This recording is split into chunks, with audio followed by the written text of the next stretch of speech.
vais vous présenter donc, un projet que j'ai fait chez JobTeaser. Donc c'est le premier, mon premier mini machine learning. Je dis mini machine learning parce que c'est vraiment un tout petit projet en fait que j'ai fait assez rapidement et qui nous a au final beaucoup servi, qui est en prod aujourd'hui et ça a été fait tout en Ruby. Donc en fait la problématique qu'on avait au départ c'était que on avait des offres d'emploi qu'on crawlait sur des sites. Donc on avait beaucoup d'offres d'emploi. Et le problème, c'est qu'on n'avait pas ni le métier, ni le contrat de ces offres. Donc, par exemple, une offre qui arrive de chef de produit, on ne savait pas du tout à quoi ça correspondait. Et donc, au départ, c'était des hommes qui arrivaient sur les offres et qui choisissaient le métier dans une liste. Et en fait, à force d'avoir ces offres avec des gens qui rendent des informations, je me suis dit, bah, on va prendre ces informations, les agréger et puis en faire une petite base de données qui va nous permettre ensuite d'extraire des mots-clés dans les offres et puis de construire une sorte de mini machine learning comme ça pour pouvoir détecter ensuite automatiquement en fait le métier des offres. Donc comment je me suis pris, j'ai dit voilà les gars, la boîte elle est petite, on se donne un peu et puis on fait un machine learning, ça va me prendre un peu de temps, je sais pas trop comment faire, j'en avais jamais fait, mais voilà ça vous tente. Alors ils hésitaient un petit peu au départ, ouais machine learning c'est super long, tu vas faire ça avec R, avec machin, avec truc, tu vas faire ça en C, je sais pas quoi. Non, je vais faire ça en Ruby, je vais faire ça tranquillement, j'ai pas besoin de perf, en fait on n'a pas besoin de perf, on a environ, je sais pas, 200-300 offres au départ qui arrivaient par jour. Un calcul là-dessus c'est pas énorme, donc ça va pas prendre beaucoup de temps. Donc ils m'ont dit ok, t'as le feu vert, fais-le, mais rapidement quoi. Donc je suis allé à un Paris RB juste après, puis j'ai dit ouais les gars, j'ai envie de faire un machine learning en Ruby. Mais non, mais t'es fou, fais pas ça en Ruby, ça va prendre des plombes, tu dois faire en C avec chez Ruby, machin truc. Je comprenais rien, j'étais un peu débutant et j'ai dit bah les gars, moi je vais le faire en Ruby, puis voilà. Et voilà. Donc j'ai cherché des trucs sur le net pour faire du machine learning en Ruby. Pareil, il y avait plein de gemmes, de trucs qui existaient, je ne comprenais rien du tout à ce qu'ils disaient. Et donc je me suis donné pour essayer de comprendre les trucs, les concepts de machine learning. Mais pareil, pour moi c'était trop compliqué, alors qu'en fait pour moi c'était juste, bah, tu as des mots-clés, tu as un poids, et c'est ça que je veux faire. Et puis ça va s'améliorer tout seul parce qu'il y a des gens qui vont rentrer des nouvelles offres, je vais réextraire les mots-clés, etc. Donc mon approche, ça a été de prendre donc, le corps des offres, avec leur métier associé, donc, dans toute notre base qu'on a déjà. On compte le nombre de mots-clés qui existent, donc on extrait les mots-clés en fait. Donc les mots-clés, ça va être au départ juste chef, de, produit, blablabla, et puis juste c'est séparé par des espaces, tout simplement. Donc on extrait ces mots, on les met en base, on met le nom d'occurrence par rapport au métier, et puis ensuite on fait un calcul pour savoir quel est le meilleur métier par rapport, enfin, quel métier a le plus gros score en fait pour une offre qui arrive. Je ne sais pas si c'est très clair. Donc on sauve les résultats en base, etc. Donc pour extraire les mots-clés, donc là il y a un petit peu de code Ruby, pour vous montrer que c'était quand même très simple, ça n'a pas pris beaucoup de temps. On prend le texte d'une offre, on supprime tout ce qui est HTML, tout ce qui est balise, tout ce qui est majuscule, tout ce qui est, voilà, on clean quoi. Donc avec des méthodes Ruby sur les strings qui sont assez simples. Ensuite, pour extraire donc, un tableau en fait, de mots-clés d'une offre, donc on utilise split.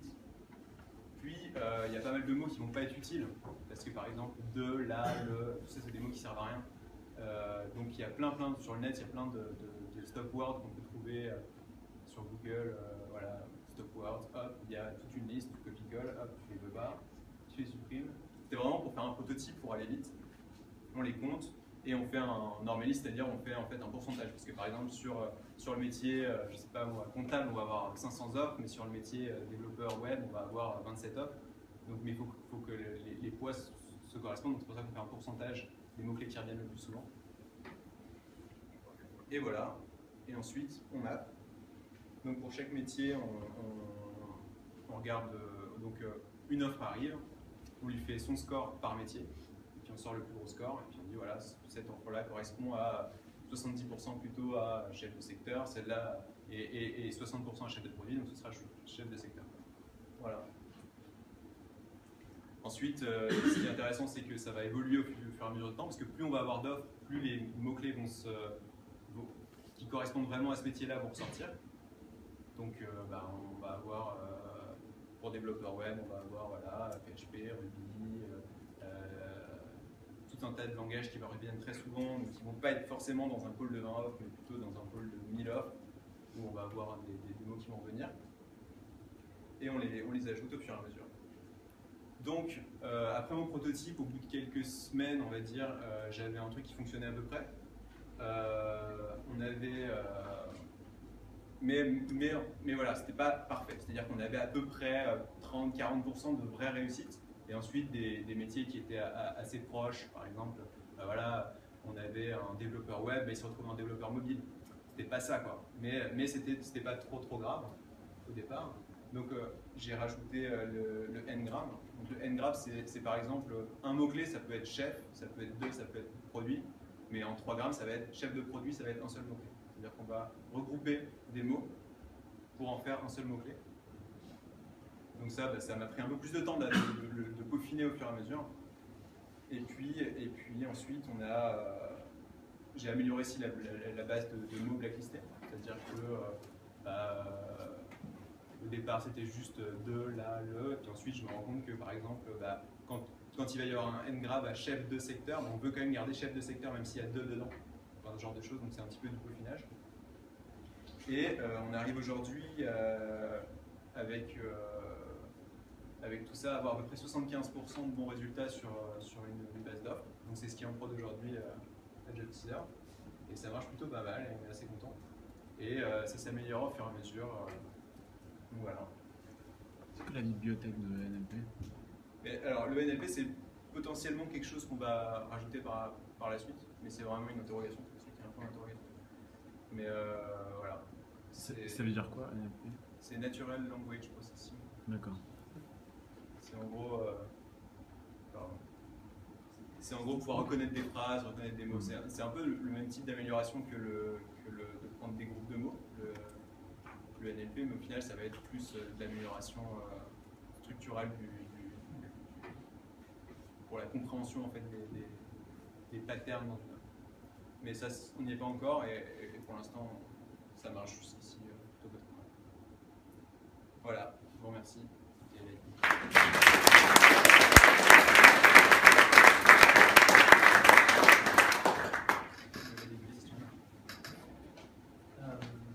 Tu as essayé de réduire la liste des mots utilisés, enfin tu es parti de la totalité des mots présents dans tes annonces, ouais. Mais est-ce que tu t'es rendu compte qu'il y a des mots qui étaient présents dans toutes les annonces et qu'il n'y avait pas vraiment d'utilité et petit à petit tu les as éliminés En fait c'est ça, c'est-à-dire qu'au départ j'avais un pôle à peu près voilà, 1000 offres, avec il y avait 10 offres par métier à peu près, donc c'était pas trop mal, mais on se rendait compte rapidement que par exemple c'était quoi école d'ingénieur, ça n'avait pas trop de sens quoi, dans une offre.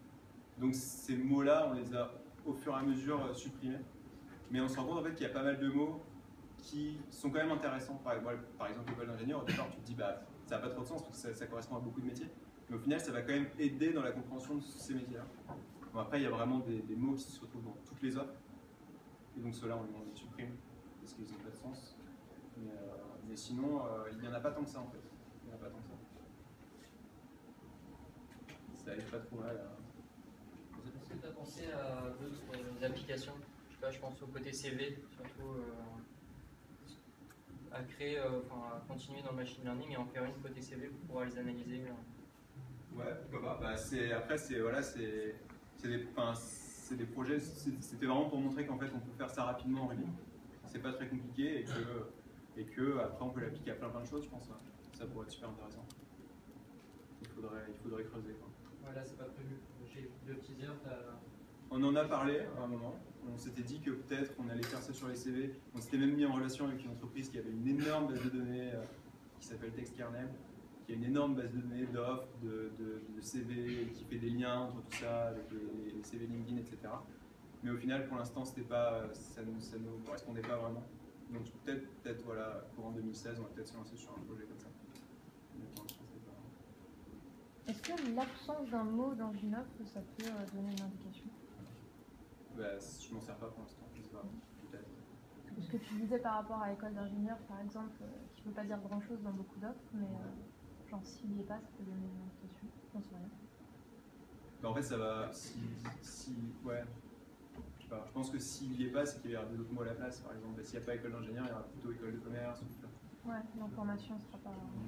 Je sais pas. En fait, souvent, quand tu utilises des gros datasets, l'absence d'un truc, ça va pas être le truc qui va être deviné tout seul.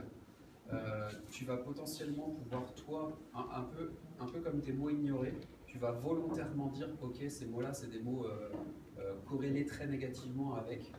Donc, tu vas dire, par exemple, tel métier, c'est jamais des codes de telles écoles ou de telles autres, ce qui va vraiment aider. Mais en général, quand ton dataset est suffisamment gros, la lib, elle va dire, ok, franchement, dans mes calculs, il y a ça qui remonte, mais tellement haut que tous tes mots ignorés ou négatifs, en général, c'est pas super significatif. Et donc, à moins que tu saches vraiment ce que tu fais, ça n'a pas trop de sens. En général, ça va se ranger dans un arbre ou avec des probas.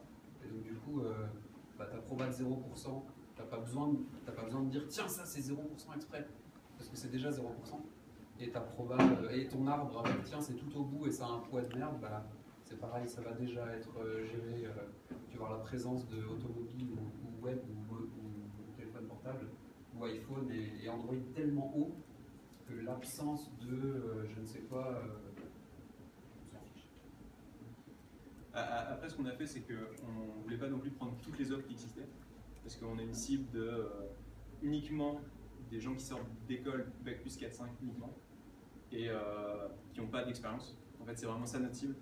Donc, en fait, il y a pas mal de mots qu'on a complètement... c'est des mots-clés exclusifs, on appelle ça. C'est-à-dire que s'il y a ce mot-là dans l'offre, on l'apprend pas. Par exemple, s'il y a cuisinier dans l'offre, on l'apprend pas. S'il y a vendeuse dans l'offre, on l'apprend pas. S'il y a, je sais pas, tout ça. Après, par contre, par exemple, s'il y a pareil, Bac plus 2, on ne prend pas. S'il y a 4 ans d'expérience, on ne prend pas. Donc ça, c'est des mots qu'on a générés en regex, quoi, et qui nous permettent de savoir si cette offre ne nous correspond pas comme ça. Et aussi, on a mis des mots-clés inclusifs, c'est-à-dire des mots-clés qui, s'ils ne sont pas dans l'offre, on ne prend pas l'offre. Typiquement, il faut qu'il y ait au moins marqué Bac plus 4, 5, ou Bac plus 5, ou Bac plus 4, ou enfin voilà, une liste de mots comme ça qui sont nécessaires pour que notre offre corresponde à notre cible. Il y a une conversion en chiffre lettres, dans le sens 5 en chiffres et 5 CINQ. Est-ce que ça prend compte? On l'a géré en fait en disant que, par exemple, c'était 3 ans d'expérience, et bien c'était 3 ou le chiffre, le chiffre, soit en chiffre, soit en lettres. Ouais, ça on l'a géré aussi. C'est open source ton moteur ou pas? Non, il est pas open source. Non. Il est pas open source. Et vous comptez le mettre en open source un jour? Ben, je pourrais, voilà. Je pourrais mettre open source si j'avais du temps pour le. Bah ouais. Tu as mis combien de temps avec quel niveau de Ruby Alors, c'était. En fait, ce qui se passe, c'est que moi j'avais fait à peu près 1 an, voire 1 an et demi, voire 2 ans de C avant. Je travaillais dans mon ancienne boîte. Et j'ai commencé Ruby en janvier 2014. Et j'ai commencé ce projet-là en avril 2014.